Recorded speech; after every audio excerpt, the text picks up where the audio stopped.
When he handed me the necklace I thought I had lost months ago, my breath caught in my throat, not because I was happy to see it again, but because I knew exactly where it had been. I had hidden it. Purposely. In a drawer I hadn't opened since the night everything began to shift.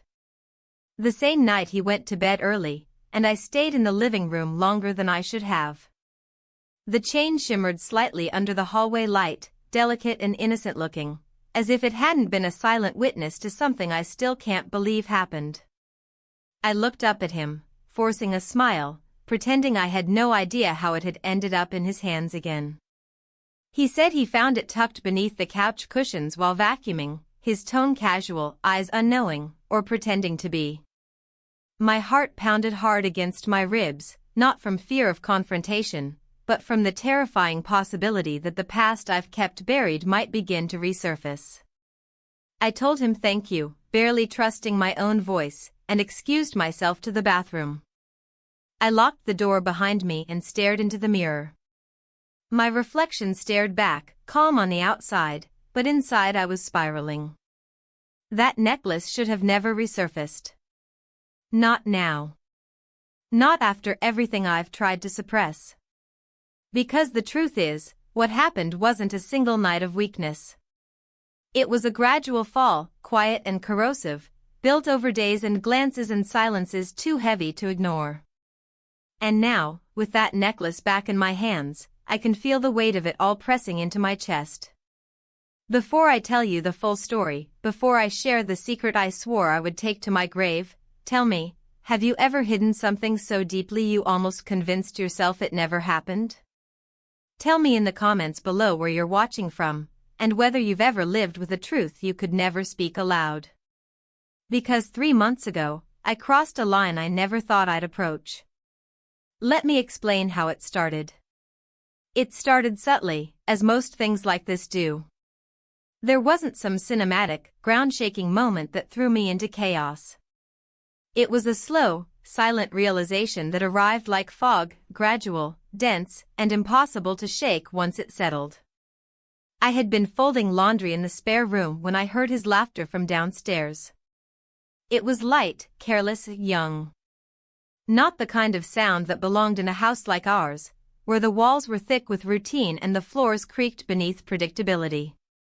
I paused, my hands still buried in warm cotton, listening. His voice floated up the stairs, mixing with the low hum of the television and the clang of silverware. He had moved in just a few weeks earlier, my husband's adoptive grandson from a previous marriage. The term itself sounded strange even in my head. Grandson. It made him sound like a child, when in truth he was anything but. Legally, sure. Technically. But he was 23. Adult. Capable.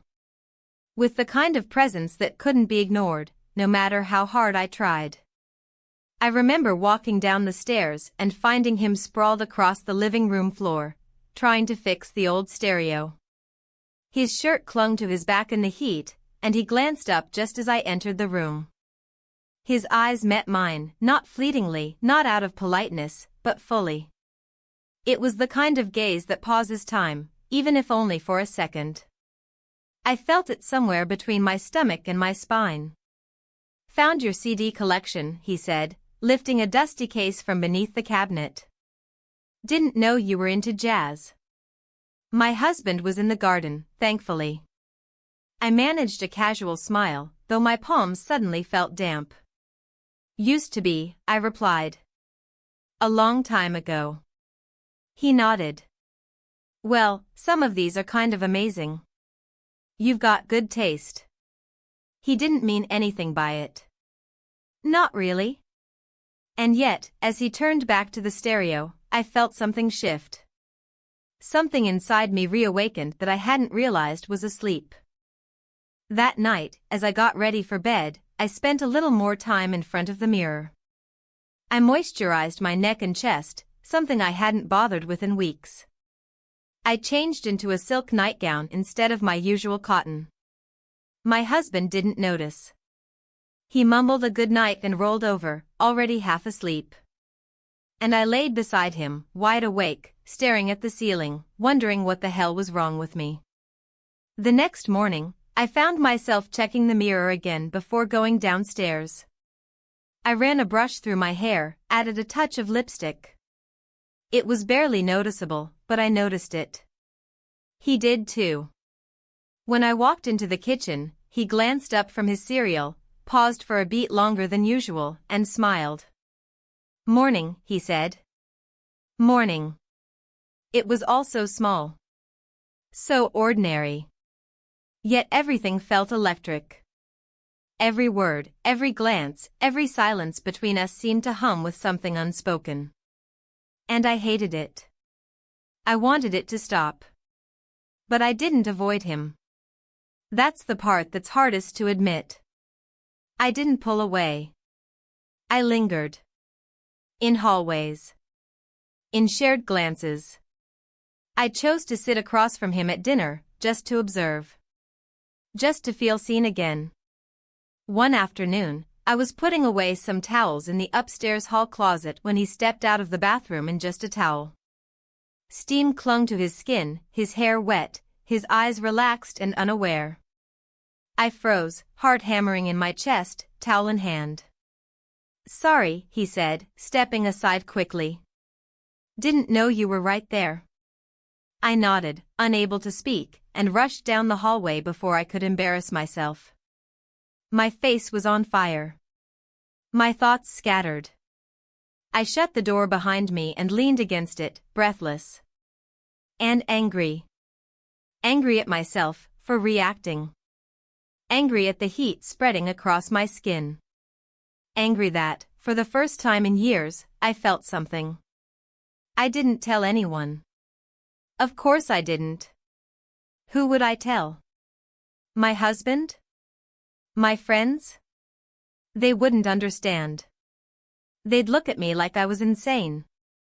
They'd tell me I needed therapy or Jesus or a drink. But the truth was, I didn't need advice. I needed something else entirely. That night, I dreamt of hands that weren't my husband's. Of voices whispering things I'd forgotten I ever wanted to hear. I woke up in a sweat, and the guilt hit me like a wave. I tried to drown it in chores. In perfect dinners. In polite smiles and early bedtimes. But nothing erased the image of that hallway. Of that look. Of the quiet spaces where something dangerous had begun to grow. I hadn't done anything wrong. Not yet. But the way I was beginning to feel, the way I started choosing dresses over sweatpants, perfume over lotion, long glances over short ones, those were choices. And choices, I've learned, have consequences. Even the quiet ones. Especially the quiet ones. The air shifted the morning he asked me to drive him to the gym. It was casual, offhand. My husband had an early appointment and couldn't drop him off. I agreed before I could think about it, before I could list all the reasons why maybe I shouldn't. It was a short drive. 10 minutes, maybe 12. What harm could come from that? I put on a loose cardigan, something unassuming, but still caught myself choosing earrings that sparkled faintly in the light. The drive started in silence, the kind that usually fills spaces between people who don't yet know how to talk to each other. But we weren't strangers anymore, were we? He turned the radio dial and landed on a jazz station. "Thought you didn't listen to this anymore," he said. "I don't," I replied, eyes on the road. "But you're humming." I hadn't realized it, but he was right. Something in the familiarity of the music brought me back to a version of myself I hadn't visited in years. The kind who used to dance barefoot in the kitchen. The kind who once got caught in the rain and didn't care who was watching. The kind my husband had loved, yes, but stopped truly seeing long ago. At a red light, I glanced at him. His profile was relaxed, mouth slightly parted, eyes on the street. He looked at peace, and something about that undid me. I remembered what it felt like to be seen without judgment. To feel light. After the gym, he insisted on stopping for coffee. My treat, he said, and before I could argue, he was already pulling open the cafe door. We sat outside, the sun pressing gently against our skin. He ordered iced lattes.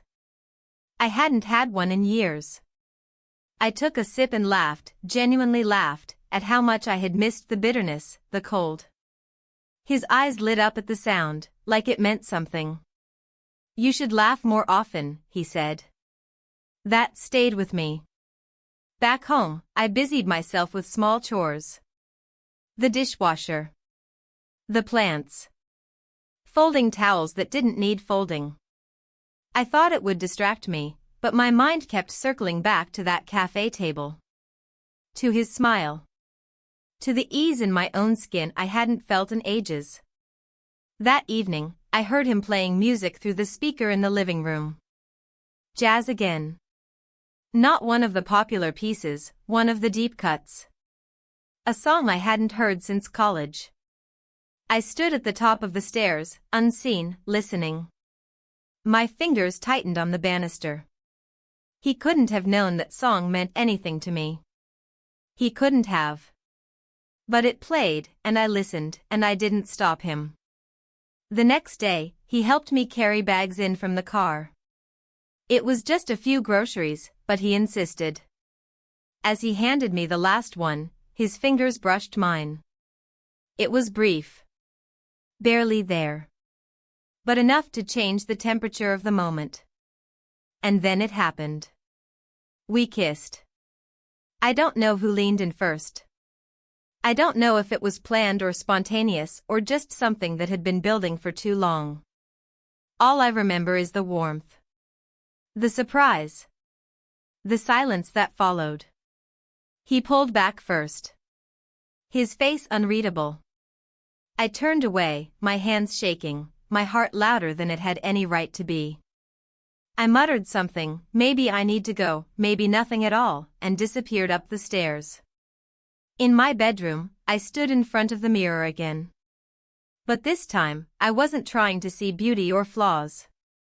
I was searching for guilt, for some visible mark of shame.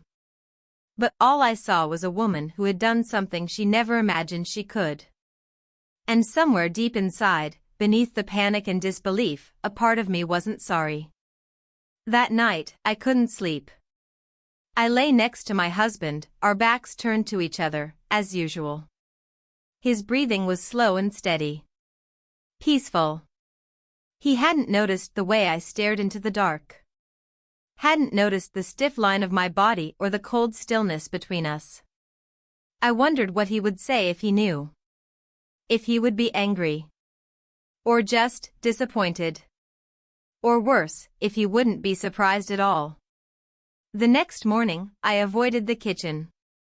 I waited until I heard him leave for his run before I came downstairs. The silence in the house was deafening, filled with questions I wasn't ready to ask myself. He came back an hour later, freshly showered, casual as ever. Said good morning like nothing had happened. Like the kiss hadn't shifted the earth under my feet. I nodded. Said good morning back. My voice didn't tremble, but my hands did. Throughout the day, we didn't speak about it. We moved through the same house like shadows, brushing past each other in doorways, never quite meeting eyes. But the silence between us wasn't empty, it was charged. Heavy. Waiting. I sat in the garden later that afternoon, pretending to read. The pages blurred.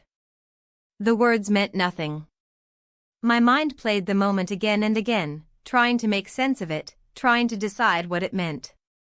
If it meant anything at all. When my husband came outside and kissed the top of my head, I flinched. Not visibly. Not enough for him to notice. But inside, something recoiled. I hated myself for that. At dinner, I served the roast chicken he liked.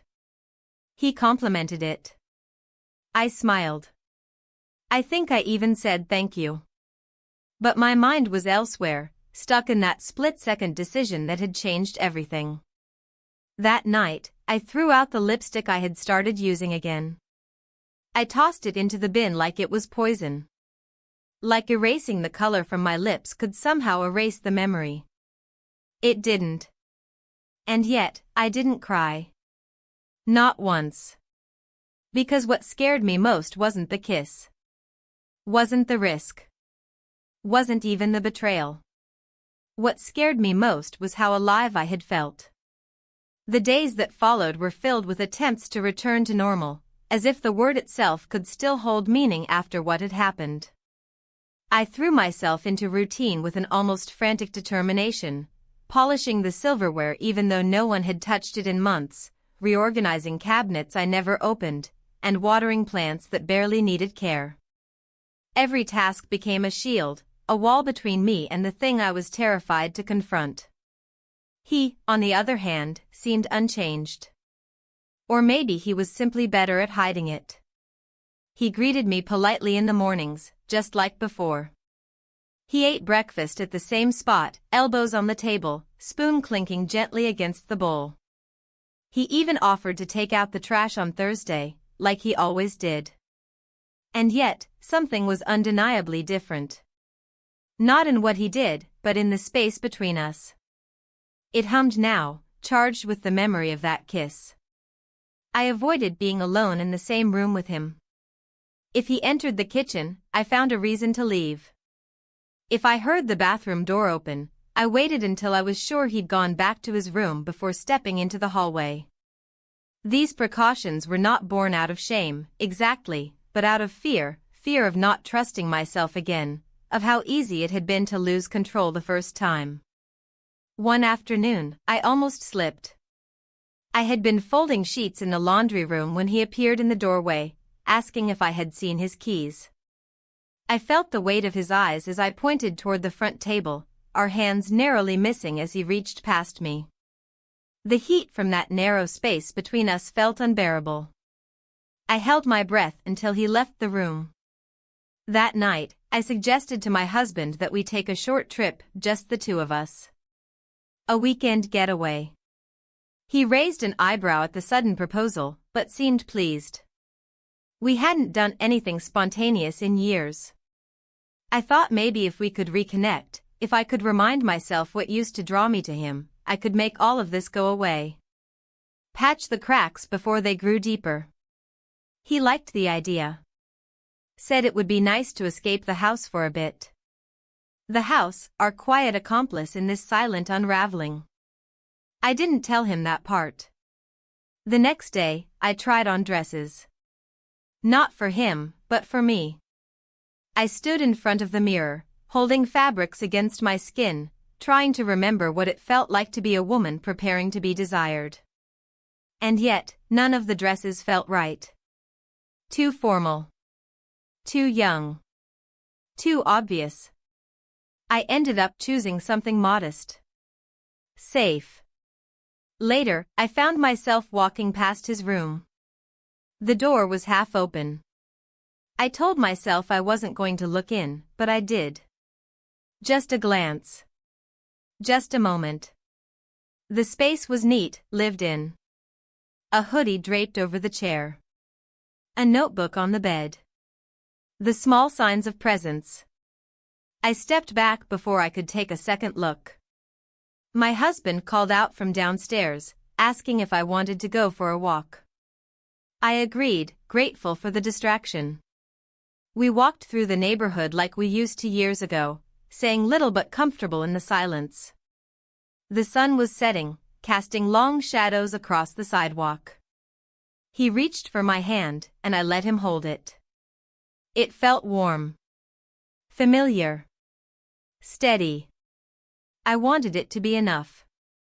When we returned, I caught a glimpse of him in the hallway, leaning against the wall near the staircase. Our eyes met for a split second before I turned away. I headed straight to our room, changed into pajamas, and stayed there for the rest of the night. The following morning, I caught a conversation between him and one of his friends through the open window. They were laughing, joking about something meaningless. I envied that ease. That ability to move on without being haunted. Or perhaps he was haunted too, but just better at hiding it. I made coffee. My hands were steady now, my breath even. I was trying to will myself back to a place of balance. As I stirred the sugar, he entered the kitchen and stood silently for a moment before reaching for a mug. Our eyes didn't meet. Not this time. "You're up early," he said casually. "I couldn't sleep." He nodded, pouring coffee, adding milk. The normalcy of it all made the ache sharper. As he turned to leave, I whispered, almost to myself, "This can't happen again." He paused. Just briefly. Then walked out without a word. That night, as I lay in bed, I stared at the ceiling fan spinning slowly above me. My husband was already asleep. His breathing was steady, mouth slightly open. I turned away and closed my eyes, but the silence was deafening. The next day, I called my sister. Told her I might visit soon. I didn't mention why. Just said I needed a change of scenery. She was delighted, said she missed me. I didn't have the heart to explain that I wasn't running toward something, but away. But I didn't book the ticket. Instead, I cleaned. I scrubbed the kitchen tiles, reorganized the pantry, even wiped down the baseboards. My body was restless, like it didn't know how to be still anymore. Every task was an excuse not to think. But thoughts came anyway, uninvited and relentless. Late one evening, I walked past the living room and saw him watching something on TV. He didn't notice me at first. His posture was relaxed, one arm draped over the back of the couch. For a moment, I simply stood there, hidden in the shadows, remembering how easy it had been to lose control. Remembering the spark that still lingered in the air between us. And then he looked up. Our eyes met. I turned away quickly, heart pounding. In that moment, I knew the distance I had been trying to create was a fiction. A performance I had been staging for myself, and only myself. The truth was still there, alive and smoldering beneath the surface. But I also knew something else. If I didn't find a way to bury it completely, it would come back. And next time, I might not walk away. My husband left town that weekend to visit an old friend he hadn't seen in years. It was planned, something he'd mentioned casually for weeks, and I had encouraged it without hesitation. Maybe too eagerly. At the time, I told myself it would be good for him, a change of pace, a break from the sameness of our routines. But deep down, I knew I also wanted the silence. The space. The absence of eyes that might ask too many unspoken questions. He left Saturday morning, kissing me lightly on the forehead before grabbing his suitcase. I watched from the doorway as he backed the car out of the driveway, waving once before disappearing down the street. The moment the car turned the corner, the quiet settled into the house like dust. I wandered through the kitchen, my slippers making soft sounds on the tile.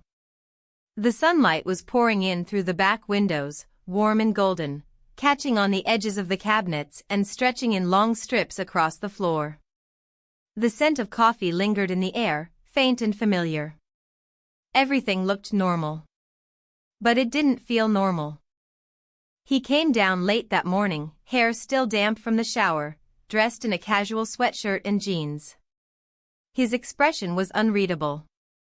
He mumbled a greeting as he passed me on the way to the fridge, but we both knew that whatever thread had been holding our awkward piece together was beginning to fray. I spent most of the day in the garden. Pulling weeds. Trimming dead blooms. Wiping dirt from my knees. I didn't need to be out there for that long, but it was the only place where the air felt light, where I could stretch my body into motion and pretend that motion was the same as control. Occasionally, I saw him pass by the window, moving from one room to the next. The distance between us felt measured. Calculated. But also, waiting. Late in the afternoon, clouds began to roll in. I stood up, brushing soil from my gloves, and looked at the sky. The color had shifted, darker at the edges, heavy with the promise of rain. The air smelled of wet concrete and ozone. I packed my tools and went inside just as the first drops began to fall. By early evening, the storm was in full force. Thunder rolled low in the distance, steady and unthreatening, while rain lashed against the windows in thin sheets. The lights flickered once, then held steady. I lit a few candles anyway, just in case. I curled up in the armchair with a book I had no intention of reading. My fingers turned pages, but my eyes didn't follow the words. Every few minutes, I glanced toward the hallway. I could hear him upstairs, footsteps, a door creaking, the faint murmur of music through the walls. We hadn't exchanged more than a few words all day, but his presence filled every corner of the house. At some point, the electricity finally gave out. The silence that followed the sudden loss of ambient sound was startling. The refrigerator's hum ceased. The ticking of the wall clock became louder. Even the storm seemed to pull back, like it was holding its breath. I stood and lit another candle, placing it in the center of the dining table. Its glow cast soft, flickering shadows across the room. I poured a glass of water and sipped it slowly, as if that simple act might anchor me. He appeared in the doorway not long after, barefoot and quiet. The candlelight reflected in his eyes. Neither of us said anything at first. "The power's out," I said finally, my voice too loud in the stillness. "Yeah," he replied, stepping into the room. I saw. He crossed the space slowly, not toward me, but toward the window. He looked out at the rain, hands in his pockets, shoulders relaxed but not casual. I could feel the tension radiating from his stillness. It was the kind of quiet that didn't invite calm, it demanded acknowledgement. I turned away and busied myself with a blanket on the back of the couch, folding and refolding it until my fingers ached from the repetition. He moved behind me, not close enough to touch, but close enough to change the air between us. I could feel his presence without seeing him. A physical certainty. Like a weight on my spine. "You don't have to be afraid of me," he said, quietly. My hands froze over the blanket. I didn't turn around. My voice caught in my throat. "I'm not afraid," I said, eventually. Silence. "Then what are you?" I didn't answer. I couldn't. Because I didn't know. The storm outside softened to a whisper. The house creaked, adjusting itself around us like an old, tired thing. I finally turned to face him. His eyes met mine and didn't waver. "This is wrong," I said. He nodded. But he didn't step back. "It doesn't feel wrong," he said. That was the worst part, it didn't. We stood there, unmoving, suspended in something fragile and reckless. The seconds dragged, each one a beat of my heart, loud and clear. And then we walked away. In different directions. No words. No decisions. Just space. I went upstairs to the guest bathroom and ran cold water over my wrists until the pulse under my skin slowed. I stared at myself in the mirror again, at the slight flush on my cheeks, the fine lines at the corners of my eyes, the quiet guilt resting beneath all of it. Later, I lay in bed fully clothed, the windows cracked open to let in the scent of the storm. I could hear the house breathing. Could hear him moving downstairs. Could feel the choice stretching out between us like a thread pulled too tight. And I knew, without any doubt, that it was going to snap. The morning after the storm, the world felt impossibly quiet. The air outside was heavy with the scent of wet soil and broken leaves. Water clung to the windows in slow trails, and the garden looked freshly painted, green and saturated, like the earth had been rinsed clean while we remained tainted inside. I stayed in bed longer than usual, listening to the creaks in the floorboards above and below. I could hear him moving through the hallway, doors opening and closing, the soft tread of his feet across the floor. My body was still, but my mind paced, mapping every sound and tying it to a feeling I couldn't explain. Eventually, I forced myself to get up, pulled a sweater over my nightshirt, and went down to the kitchen. The power had returned at some point during the night. The clock on the microwave blinked 7:41. I turned on the kettle and leaned against the counter, arms crossed, staring blankly at the tiles beneath my feet. He entered the kitchen a few minutes later, his hair tousled, a thin sweatshirt clinging to him like he had pulled it on without much thought. His eyes were tired, but not in the way that comes from lack of sleep. More like a quiet weight was settling behind them, something that mirrored the exhaustion I carried in my own bones. He nodded at me, and I nodded back.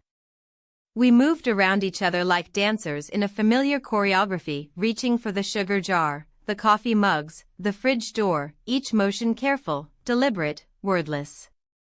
The silence between us had texture now. Not emptiness, not tension. Something else entirely. Later that morning, we both found ourselves outside, drawn by the sudden burst of sun that followed the long gray of the storm. I was pulling weeds from the edge of the patio while he adjusted the chairs near the garden fence. We worked in parallel, silent again, the kind of silence that was oddly comforting. At some point, I straightened up, wiping dirt from my palms onto the towel tucked into my waistband. He glanced over at me, and I felt it again, that impossible stillness between two people who were pretending nothing had changed. But everything had. We had lunch separately. He ate early, I waited until the afternoon. My husband had called to check in, his voice cheerful, unaware. He told me he'd be back late the following day.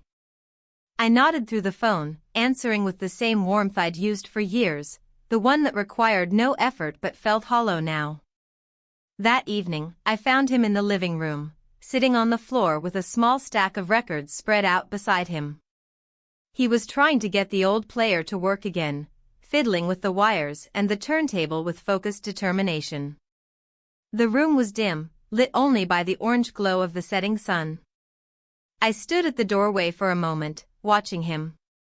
Then, without speaking, I crossed the room and knelt beside him. He didn't look up, just continued working, hands steady as he connected the final piece. The speakers crackled once, then hummed softly to life. A moment later, the music started, a slow, mournful jazz melody that felt as if it had been pulled directly from some forgotten part of my memory. He finally turned toward me, and our eyes met. I don't know who moved first. I don't think it matters. We kissed. There are no other words for it. No poetry. No excuses. We kissed. And for a long time afterward, we said nothing. I stood up first, leaving the room as quietly as I had entered. My hands trembled as I closed the bedroom door behind me. My breath came in short bursts, sharp and irregular. I leaned against the door, palms flat against the wood, trying to ground myself. What had I done? I walked to the bathroom and washed my face. The cold water did nothing to calm the burning beneath my skin. I stared into the mirror again, looking for the person I had been before all of this. But she wasn't there. Or maybe she had never really been there to begin with. I sat on the edge of the bed for a long time, staring out the window. The garden swayed gently in the wind. Somewhere, a dog barked. Life went on, unaffected by the quiet disaster unfolding behind these walls. Eventually, I lay down, pulling the blanket over me, curling my body into a shape that felt small and safe. I closed my eyes and tried to summon the weight of regret, the sharp pang of guilt that should have followed. But what I felt instead was a strange kind of grief. Not for what I had done, but for what I had lost long before it ever happened. The next morning, everything returned to its usual rhythm. He left early, said he was meeting a friend in town. I nodded, pretending to be occupied with the grocery list. My husband called again. His voice was bright, eager. He told me he missed me. I told him I missed him too. It was the truth, in a way. By noon, the house was quiet again. I wandered from room to room, unable to focus on anything. I paused by the mirror in the upstairs hallway and adjusted the collar of my blouse. I wasn't sure why I was still trying to fix my reflection. That night, I made dinner. I set the table, lit a candle, poured myself a glass of wine. I sat alone, eating slowly, deliberately. Every bite tasted like memory. Like something already past. He came home late. We didn't talk. We didn't look at each other. We moved through the house like strangers wearing familiar skin. I washed the dishes after, letting my hands linger in the warm water longer than necessary. I wiped down the counters, swept the floor, locked the doors. Every motion a ritual. Every task a distraction. Before bed, I opened the window again, letting the night air fill the room. I slipped under the covers and closed my eyes. And for the first time in weeks, I dreamt of nothing at all. The next few days passed like the slow drip of a faucet, consistent, quiet, impossible to ignore.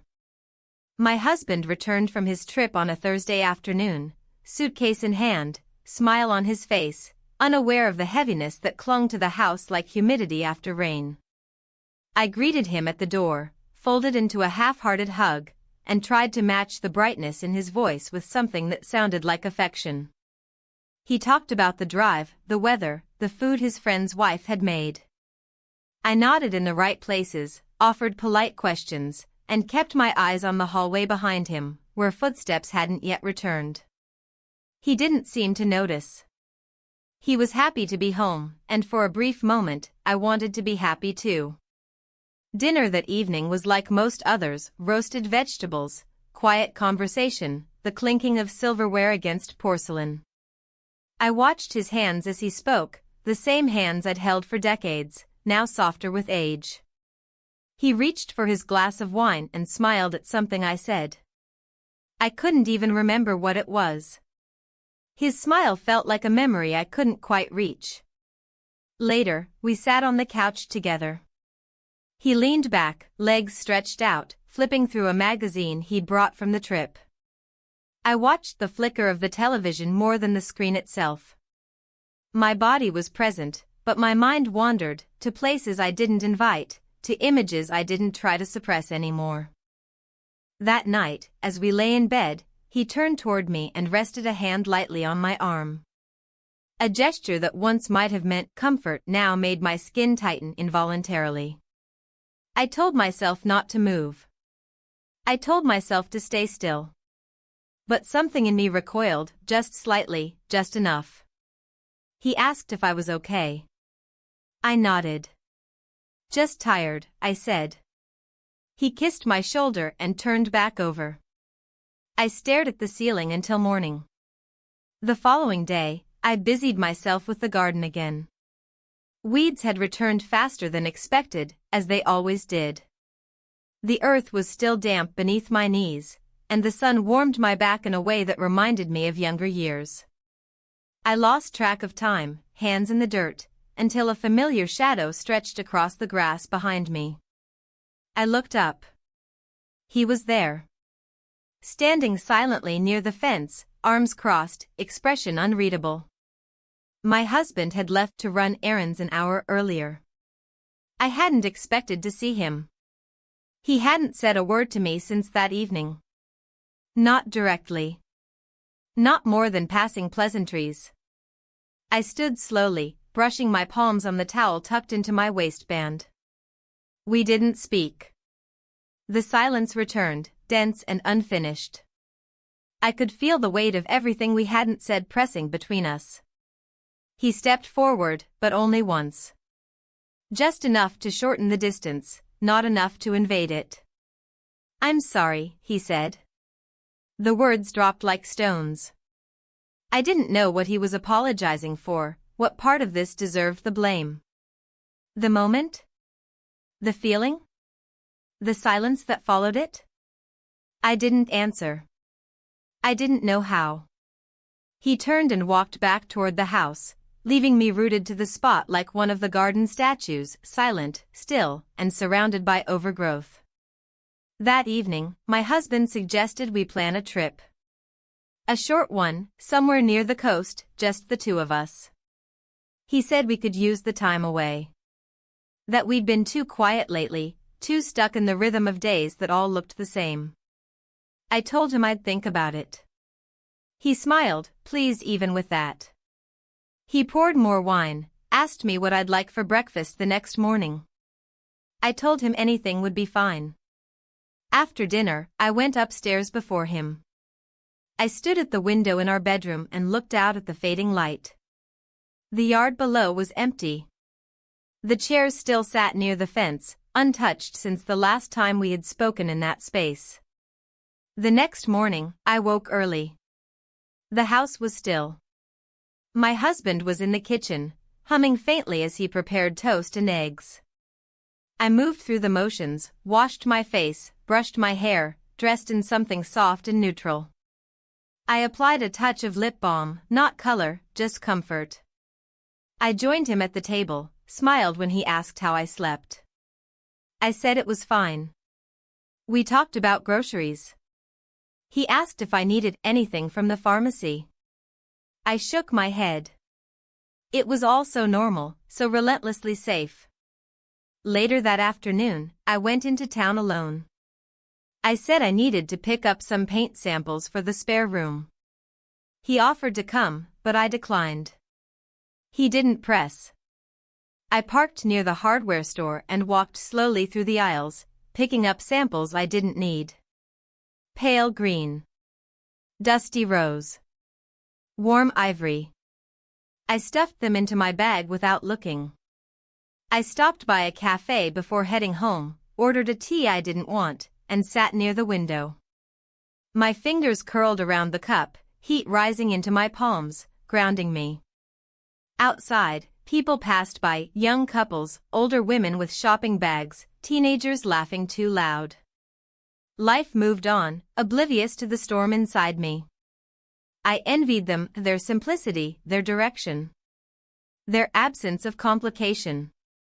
Back home, I placed the paint samples on the table and pretended to debate between them. My husband offered an opinion. I nodded like I was listening. We chose one together. That night, I stood in front of the mirror before bed and touched the fine lines beneath my eyes. I studied them carefully, like they held answers. I tilted my head to the side, adjusted my hair, and looked at myself the way I imagined someone else might. Not with love. Not with judgment. But with the kind of curiosity that precedes a question no one's brave enough to ask. When I finally climbed into bed, my husband reached for my hand beneath the covers. I let him. I closed my eyes. And for a moment, I believed I could still go back. That there was a version of this life where I could simply choose not to remember. Not to feel. But even then, I knew I was lying to myself.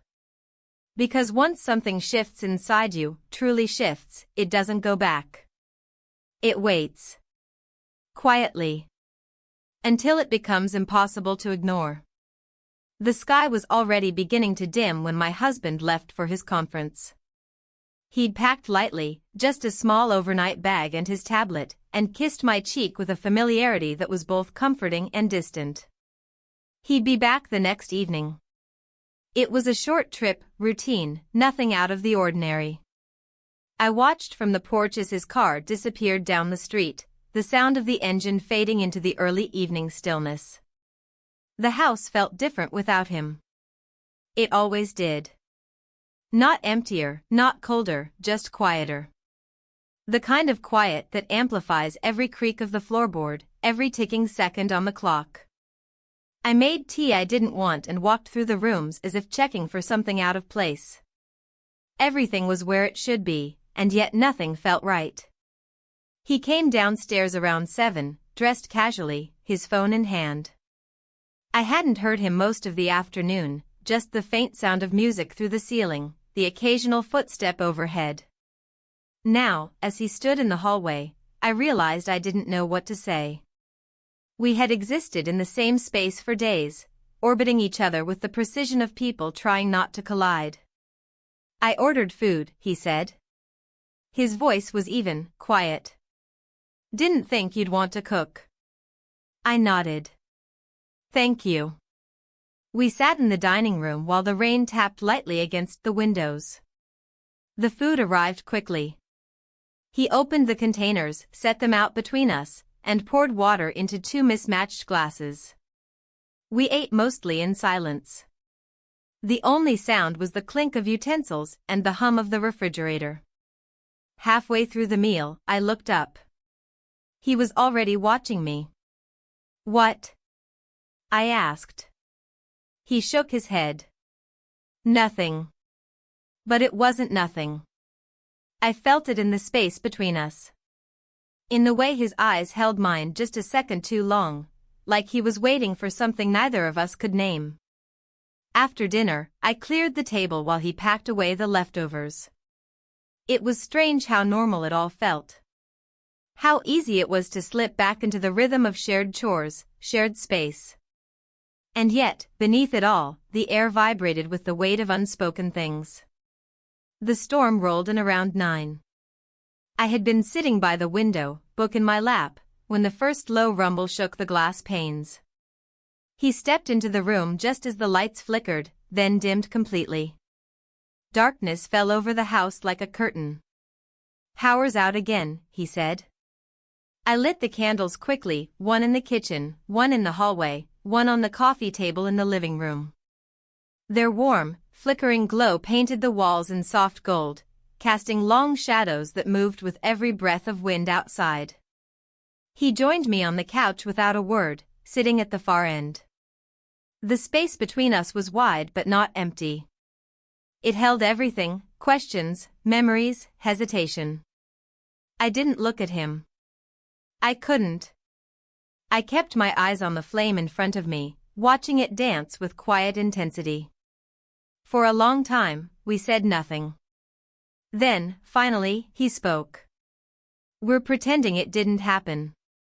The words didn't startle me. In fact, they felt inevitable. "I don't know what else to do," I answered. He leaned forward, resting his elbows on his knees. The light caught on his cheekbones, on the edge of his jaw, making him look older somehow. Not in years, but in gravity. "I can't stop thinking about it," he said. Neither could I. I closed my eyes, exhaled slowly, and tried to remember who I was before all of this began. A woman with a schedule, with responsibilities, with a routine so well worn it had become invisible. A woman who knew the difference between want and need. He shifted closer. Just slightly. The rain grew louder, falling in steady sheets against the roof. The candlelight flickered again, and the silence stretched taut between us. I could feel his gaze on me, patient, deliberate. Not demanding. Not expectant. Just there. I opened my eyes and turned to face him. We were closer than I'd realized. His expression was unreadable, somewhere between curiosity and restraint. I didn't speak. I didn't need to. He reached for the blanket beside him and pulled it over both of us. A simple gesture. Gentle. Thoughtful. Our hands met beneath the fabric, fingers brushing, not holding. And then we spent the night together. The morning arrived too softly. The sun hadn't yet risen, but the sky was pale, tinged with that early gray that signals the approach of day. I woke slowly, aware of the warmth beside me, the steady rhythm of breathing that wasn't mine. He stirred when I moved, eyes opening without surprise. We didn't speak. There was nothing to say. I stood and walked to the window. The garden outside was soaked, leaves heavy with water, the earth dark and spongy. A bird hopped across the lawn, its feathers ruffled but determined.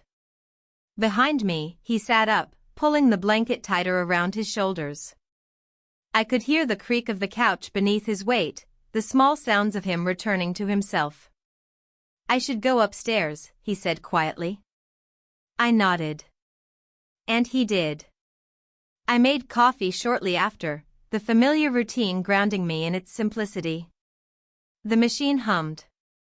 The aroma filled the kitchen. I poured 2 cups, out of habit more than intention. I left one on the counter and took the other with me to the back porch. The sky was clearing slowly. The clouds thinned, revealing soft streaks of pink and orange. The breeze carried the scent of wet grass and something faintly floral.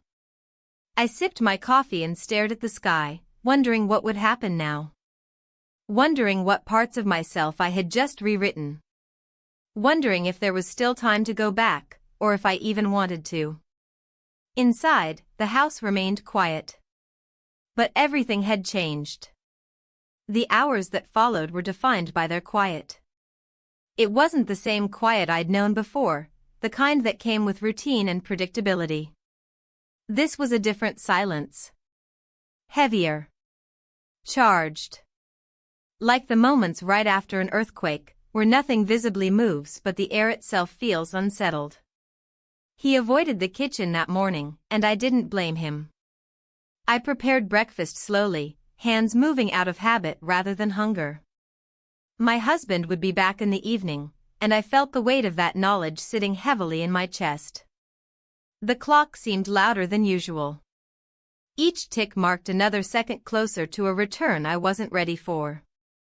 I sat at the table with a piece of toast I didn't eat, turning my coffee cup in slow circles. I couldn't stop replaying the night in my mind, not the physical details, but the emotional ones. The way my breath had changed. The way I had stopped fighting myself. The way I had felt so fully, painfully, terrifyingly present. It was the most awake I had felt in years, and the most ashamed. He came downstairs after noon. I heard the soft creak of the staircase and the shuffle of footsteps approaching, hesitant, as though he wasn't sure whether to face me. When he entered the room, our eyes met for only a second. He nodded, offered a quiet good morning, and walked past me to fill a glass of water. I could feel his presence behind me, just a few steps away, but I didn't turn around. We were strangers again. And yet, not at all. I spent most of the afternoon cleaning. Not because it needed to be done, but because I didn't know what else to do. I scrubbed the sinks, polished the faucet, organized the linen closet. I folded towels that were already folded. I ironed a shirt I didn't intend to wear. I moved through the house like someone trying to erase something, though I knew too well it wasn't the house that needed cleansing. The sound of my husband's car pulling into the driveway came just before sunset. I stood at the kitchen window, hands damp from washing fruit, and watched as he stepped out, smiled up at the sky, and retrieved his bag from the trunk. I wiped my hands quickly, checked my reflection in the toaster, and opened the door just in time to greet him. He was warm, full of conversation. He kissed me on the cheek, asked about the weather, the plants, whether I had slept well. I answered everything as if my voice belonged to someone else. I moved through the dinner preparation like I had 1,000 times before. Stirring, seasoning, setting the table. He sat at the counter and chatted, unaware of the storm I was still weathering behind my smile. When we sat down to eat, he reached for my hand across the table and squeezed it gently. I squeezed back, and the pressure of that simple gesture nearly undid me. It wasn't guilt I felt in that moment. It was grief. Grief for the simplicity we used to share. For the love that had faded not from malice or betrayal, but from time and distraction and years of slowly drifting in different directions. Later that night, he fell asleep quickly, his breathing soft and rhythmic beside me. I stared at the ceiling, counting the seconds between each breath. My mind was a blur of sensations, memories, feelings, questions. I didn't cry. I didn't toss and turn. I just lay there, frozen in the weight of consequence. The next morning brought with it a strange sense of finality. I moved through the day with unusual stillness, as though something inside me had been cemented overnight. He stayed home, catching up on emails and talking on the phone in the other room. I made soup. I baked a loaf of bread. I dusted the shelves in the hallway. My body moved, but my thoughts remained fixed. In the late afternoon, I stepped outside for some air. The sky was pale and cloudless, the garden still damp from the recent rain. I walked slowly along the edge of the yard, dragging my fingertips across the tops of the hedges. When I turned the corner near the side gate, I saw him. He was sitting on the back steps, elbows on his knees, eyes cast down at the ground. He looked up when he saw me. His expression was unreadable, neither regret nor expectation. Just something tired and quiet. I didn't say anything. I couldn't. I stopped a few feet away, unsure of what I even meant to do. He stood slowly, dusting his hands on his jeans, and walked past me without a word. That was the first time I truly understood what distance meant. It wasn't measured in footsteps or rooms or fences. It was in the choice to stay silent. The choice not to reach out. The choice to pretend. That evening, we had dinner as a family. The three of us.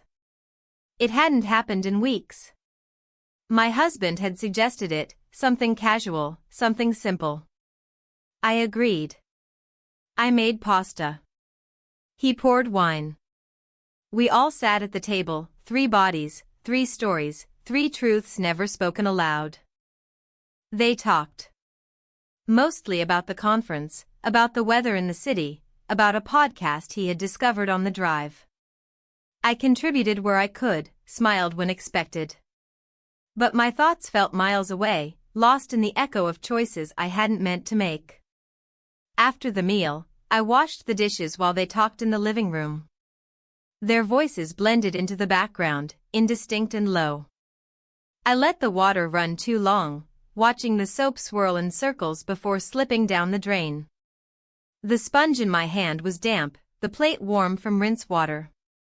I felt everything and nothing at once. That night, in bed again beside my husband, I realized how far I had come from the woman I used to be. And how close I had gotten to someone I never imagined I could become. He turned toward me, his hand finding mine beneath the covers. I held it. But my heart didn't move.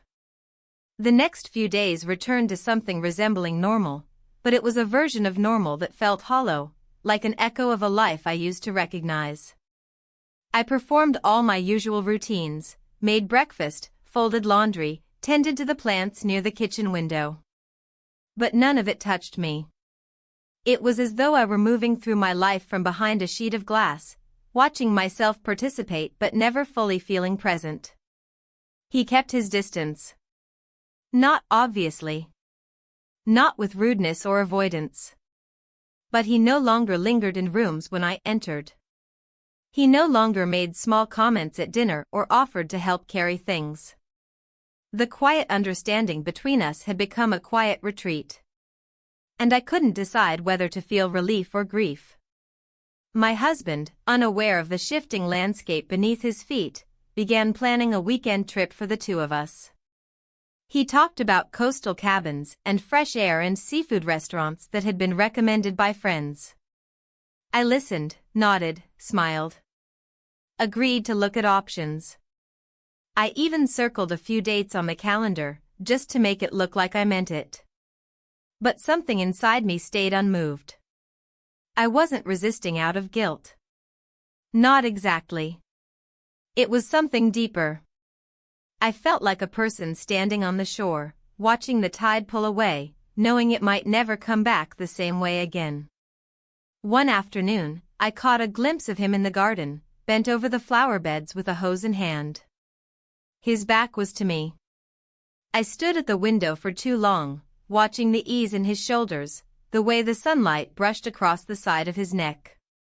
It wasn't desire I felt. It was a sense of profound, unspeakable distance. We had crossed a line and then carefully, deliberately stepped back, but the landscape between us had changed forever. That evening, my husband invited both of us to join him for a drive into town. He wanted to stop by the bookstore, then get dessert at the small cafe near the river. I agreed without thinking. The three of us sat in the car together, the air conditioned and filled with soft jazz playing from the stereo. No one spoke for the first few minutes. When we arrived at the bookstore, I lingered near the travel section while my husband wandered toward biographies and he moved to the far end near the magazines. For a brief moment, we were all in the same space, pretending to be who we used to be. Shoppers. Family. People without complicated truths hidden beneath folded pages. At the cafe, the air smelled of cinnamon and warm pastries. We sat near the window, the three of us in a row, watching boats drift past on the river. My husband spoke most of the time, stories from work, neighbors, updates from his cousin in Vermont. I sipped my tea and laughed when it felt appropriate. But I could feel the tension threading quietly through my limbs. I didn't look to my right, where he sat. I didn't dare. The ride home was quieter. The sun had dipped below the trees, casting long shadows across the road. My husband dozed lightly in the passenger seat while I drove. In the rearview mirror, I caught his reflection once. He wasn't looking at me. He was staring out the window, his face calm, unreadable. That night, sleep didn't come easily. I tossed beneath the sheets, eyes wide open in the dark. My husband's soft snoring filled the room. I stared at the ceiling, then turned on my side, facing the window. I imagined what it would be like to tell him everything. To confess, not just the action, but the emotion. The aching, confusing truth of it all. But I didn't. And I knew I never would. In the morning, I woke early and made pancakes, like I used to on Sundays when the kids were younger. The smell filled the kitchen, warm and inviting. My husband walked in, hair messy, smiling, and kissed the top of my head. "You're full of surprises," he said. I smiled. We ate together in the garden. The table was small and round, tucked into a quiet corner shaded by climbing vines. It should have been peaceful. It should have felt like reconnection. But all I could think about was how far I'd gone from myself and how strange it was that no one could tell. He came outside only after we had finished eating. He didn't sit with us, just walked by, waved briefly, then continued toward the shed. My husband called out, jokingly asking for help with something later, and he nodded in return. After my husband left to run errands, I found myself standing at the base of the stairs, staring up at the hallway. I didn't go up. Instead, I turned and walked to the laundry room, folded towels that didn't need folding, and opened a window to let in the breeze. Later, he passed through the kitchen while I was preparing tea. We didn't speak. He opened a cabinet, grabbed something, closed it softly, and walked out again. But just before he turned the corner, he paused. For a moment, I thought he might say something. I braced for it, the way one braces for a crash or a wave. But he didn't. And when he was gone, I exhaled a breath I didn't realize I'd been holding. That evening, after the sun had set and the house grew still, I stepped outside alone. The air was cool, the sky painted with soft hues of indigo and gold. The wind rustled the trees gently, as if the world was whispering secrets I no longer wanted to hear. I sat on the back steps, knees tucked close, hands clasped together. The garden stretched out before me, peaceful and familiar. It had grown in ways I hadn't expected, more wild, more vibrant. Less controlled. Like me. I heard footsteps behind me but didn't turn. He sat down a few steps away, not too close, not too far. We both looked forward, saying nothing. The silence between us was no longer filled with tension. It was acceptance. Not of what had happened, but of what couldn't be undone. "I'm leaving next week," he said finally, voice quiet. "Job offer. In another state." I didn't answer. He nodded once, like he hadn't expected me to. We sat for a while longer. Then he stood and walked away, his steps slow, steady. I stayed there until the stars appeared. And when I finally returned inside, I locked the door behind me, not out of fear, but out of finality. Because some chapters don't end with closure. They end with silence.